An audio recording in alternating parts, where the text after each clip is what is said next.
Congratulations, you've made it to week 8 of City Vision University's social entrepreneurship course.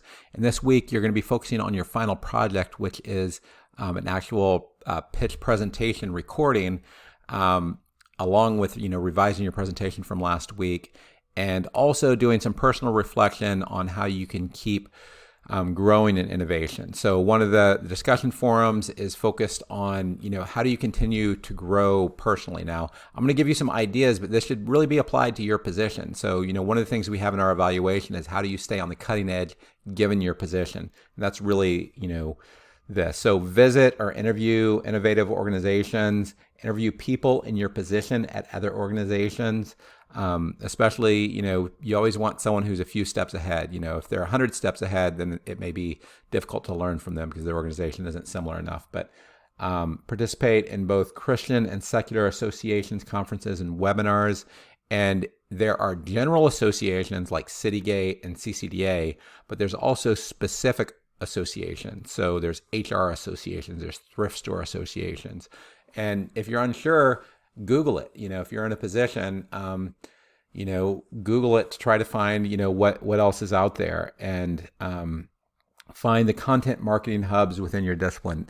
So there's a lot of people, their whole business model is to create a website giving away tons of free content with the hope that you'll, buy some sort of other product. But a lot of times these can be gold mines for, valuable materials. So, and learn from their resources, if it's grant writing or if it's Christian recovery or things along those lines. Learn from the free resources.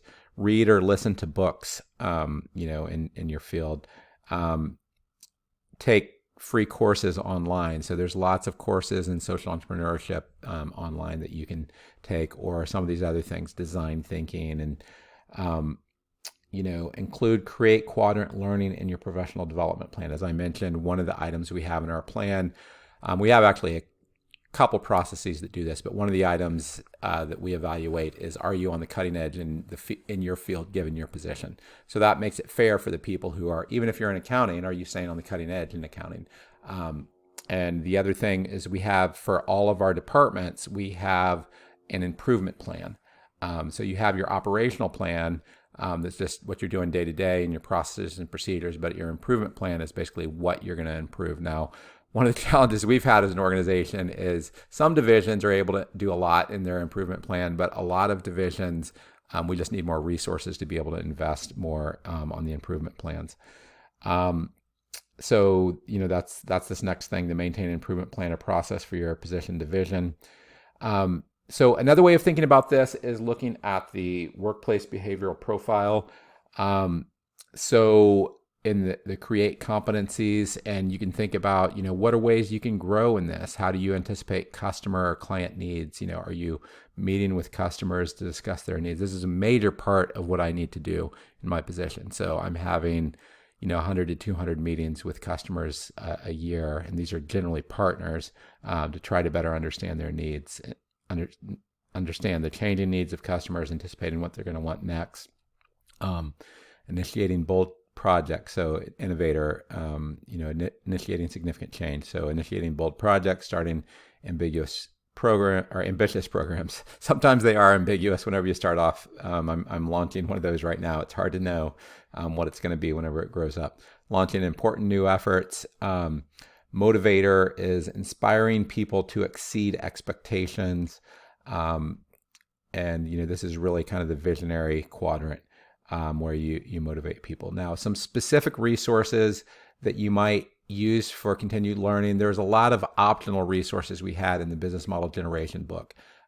These are fantastic resources. They cover topics that are worth doing the deep dive on. The reason we didn't cover them is this 8-week course. We couldn't cover all these things. We didn't want to overwhelm you, but design thinking, we could have our own course on design thinking. Someday, we probably will. But that's what, how Apple created all its products, and most product developers or product designers, they use design thinking. Personas, visual thinking, prototyping, storytelling, scenarios. These are all competencies that you can learn of tools like the business model canvas, like Lean Startup. These are more tools that you could use. And part of what you want to do, if you want your organization to become more innovative is can your organization become fluent in all these things? So one of the ministries that I'm familiar with, One Hope, their whole staff is very fluent, or most of their staff is very fluent on all these things, and that helps make them, highly innovative. So there's a book called The Innovation Code. So it's by the same guy who helped create the Competing Values Framework. Part of why it's interesting to me is the whole focus of the book is on innovation, but what he does is he's taken a little bit different framework than us. We said this course is about the create product quadrant, and that is the focus of this course. But what he said, no matter which is your dominant quadrant, how do you innovate in that quadrant? And he explains how to innovate across all 4 quadrants. And that book can be particularly helpful if create isn't your dominant quadrant.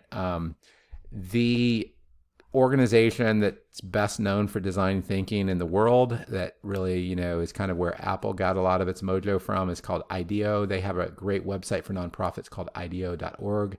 And then there's these Christian networks that, Faith-Driven Entrepreneur. There's a lot of events out there. There's a Barnabas Group, Praxis Lab, Lion's Den.